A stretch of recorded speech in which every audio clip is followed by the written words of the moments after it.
So that was Baton Rouge,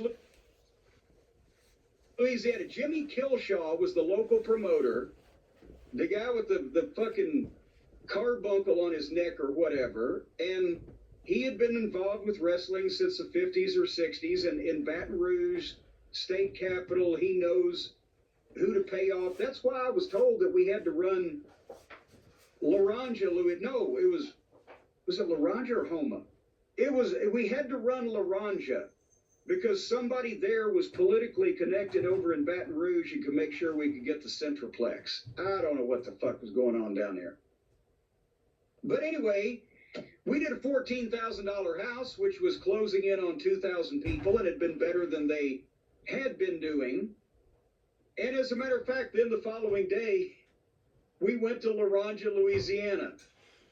And we were in the main event there at that shitty building.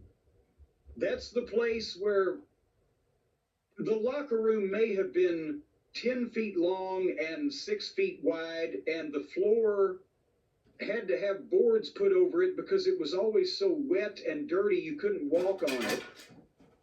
And then you would go out the locker room door, and you'd be in the arena and turn right and go out into the parking lot, and the parking lot was mud. And generally, you'd rather change clothes in your car than, if you had room, than to actually be in the locker room. But the guy that ran this town, they wouldn't take, when they would take an intermission in the middle of the night, they wouldn't start the show again until the guy had sold enough shit from the concession stand. And I'm not talking about food. He had a goddamn flea market in this building. They sold cakes. I saw him sell a fucking shotgun one night. They sold fucking car parts. It was like there was a flea market section in this building. The Laranja, goddamn, what was it, maybe rec center, whatever. And the only reason this guy had wrestling was to get a crowd in there to buy shit. And some point, we're wanting to fucking leave so bad. Goddamn, ring the bell. Start this show. Let us get the fuck out of here. When he'd have an auction, some of the guys would start bidding on shit to see if he'd make enough money to start the show again. And that was the ring was not only as hard as the floor, but the ropes weren't even wrapped. Have you ever seen a wrestling ring with just naked ropes? No. Well, you did here. And Grizzly Smith called a finish one night where Hacksaw Duggan would give me 2 body slams in Laranja on that ring. And fuck, so we get in there and Duggan picks me up for the first one, and I said, 1 slam. And I'd already told Hercules Hernandez, hit the goddamn ring as soon as he slams me. Don't let him slam me again. But anyway, here against 2 and TA, we were disqualified because Bobby jumped off the top rope. And we got out of there because it was goddamn Laranja.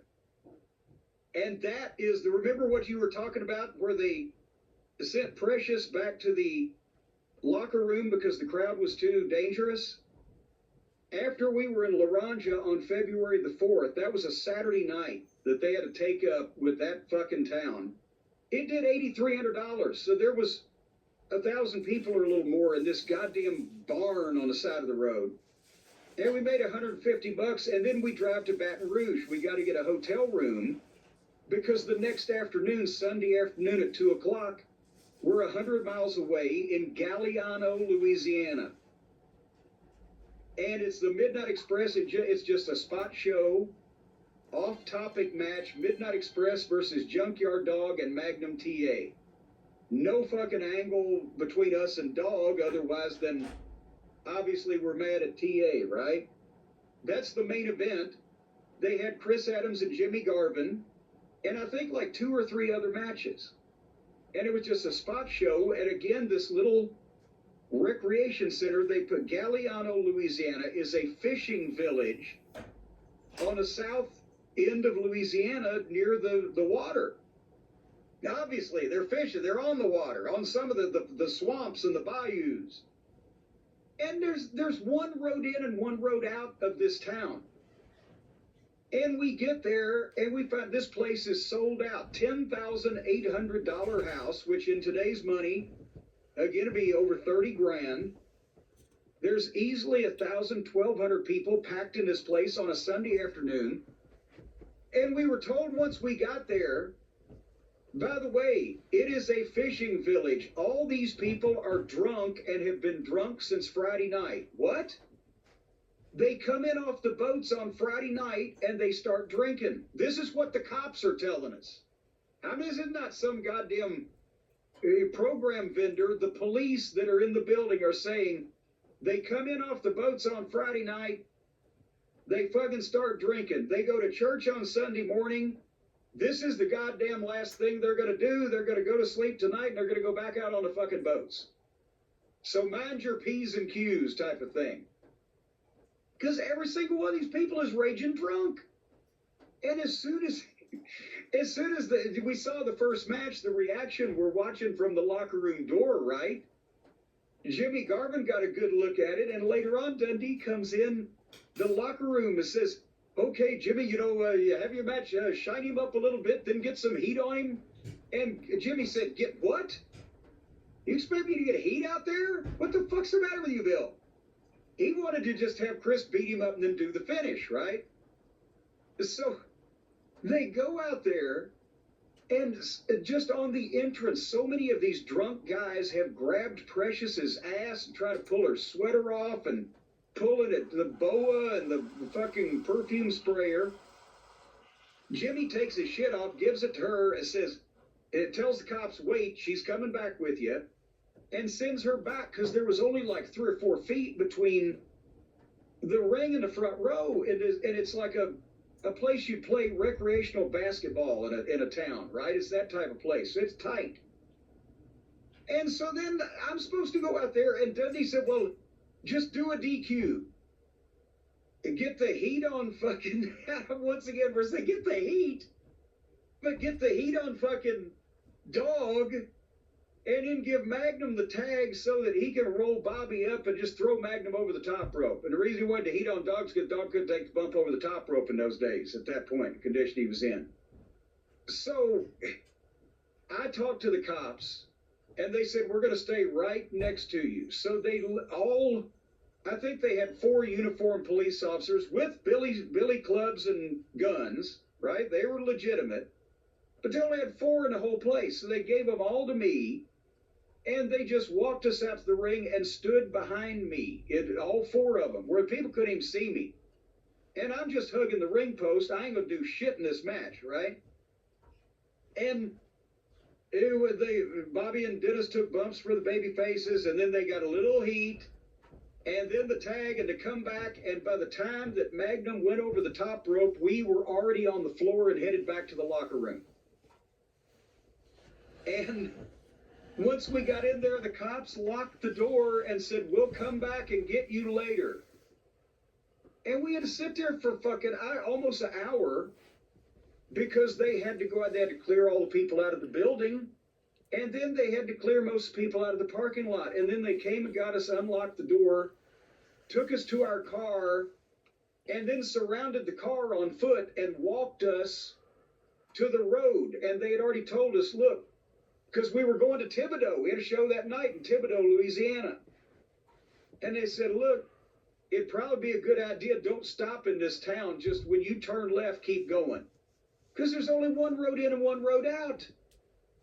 And if they get us on the wrong, they get on the wrong side in between us and where we're going, we got to go past them, right? So off we go to Thibodaux. And the match had just started. The Midnight's match had just started when somebody threw a fucking beer in Bobby's eyes, and he was blind. And I'm trying to help him wipe his eyes out with my tail of my jacket while the cops are watching to make sure nobody sticks me in the fucking ribs with a knife. So it was a wonderful Sunday afternoon.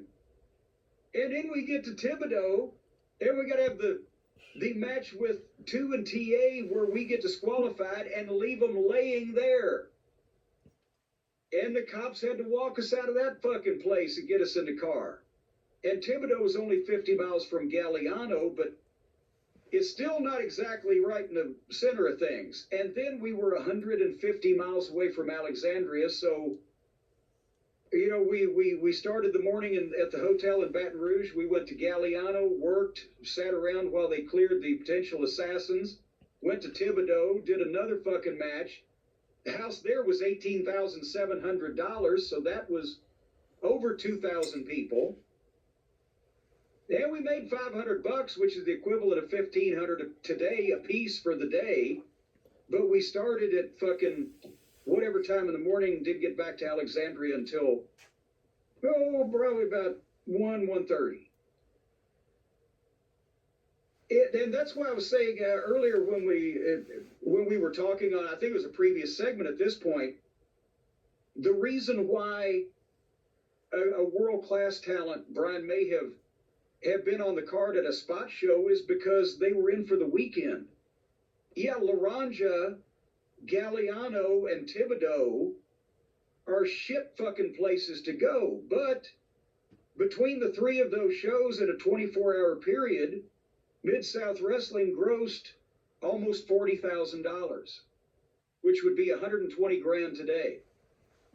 So he said, yeah, send me these two guys or this match or whatever off your TV that airs in these markets, and I'm going to work them on these shows over the weekend. And boy, did he. When you guys are locked in that room, what do you guys talk about? Whether the fuck we're going to get out of there alive or not. I mean, this was a new situation for you. Was this had Dennis ever experienced anything like this? Well, yeah, Dennis, most of the three of us, Dennis had, had some heat and worked on top and been in the small towns. And he was usually prepared for any eventuality. But at the same time, we all got to be looking at Dennis. This was a new level for anybody that hadn't worked the Louisiana Territory. Even veteran heels, the frequency and the frequency that something occurred with somebody hitting the ring or somebody getting involved in something coming from the ring or just the cops having to take extra precautions, it was almost everywhere in these fucking towns. And that was a little off-putting even to the veterans. But at the same time, we know, okay, we're in this room. We ain't going to leave until the cops come get us. There are no windows. We don't know what's going on outside. There's no cell phones. There's no internet. So we're just sitting there waiting for them to fucking come and get us. They promised they were going to get us off the property safely. Well, we're going to hold them to it. I mean, what else can you do? Do any of the veterans there say anything to you guys about how much heat you're getting so quickly? Yeah, well, I mentioned that from the start when they saw me, they said, oh, God, you got to watch out, or various forms of that. But, I mean, they're not going to... Now it's happening. Now it's starting. Yeah, and in those days, guys didn't just go up, oh, man, you had a great match. What a great match you had, right? Nobody did that in those days to the level they do it today. And if it were really your best friends, you would, say something or put them over. But for the most part, it was just the acknowledgement that a lot of the guys would come up and say, well, hey, we're going to... Because, see, in Galliano, this particular time I'm talking about, it's a double shot. We were last. Everybody else is gone. We're the only ones in the locker room. Everybody else had to go because they've got to get there and do the fucking show because we're on last in goddamn Thibodeau. So we had nobody but the cops to help. But a lot of times in these towns, you would see that Nikolai or Butch Reed or, Buddy rode with us a lot. They would say, well, we'll start, sticking around to watch and make sure you get back okay. That was more important than, hey, you guys are really getting a lot of heat and drawing money that we weren't drawing before. It's like, hey, we'll help you, that type of thing. Everything's positive. And then, as a matter of fact, now that I'm looking at the schedule, probably since some of the world-class talent was in, they were also in on Monday because Monday, February 6th was New Orleans. And even though we went back to Alexandria, Thibodeau is not that far from New Orleans. So for people who didn't live anywhere around, they probably stayed over. And New Orleans was another match with 2 and TA for us. Remember, the last time was a disqualification and we bailed at the St. Bernard building. This time we're back in the downtown building and it's another $30,800 house. And we got $350, which is a little over 1,000 today.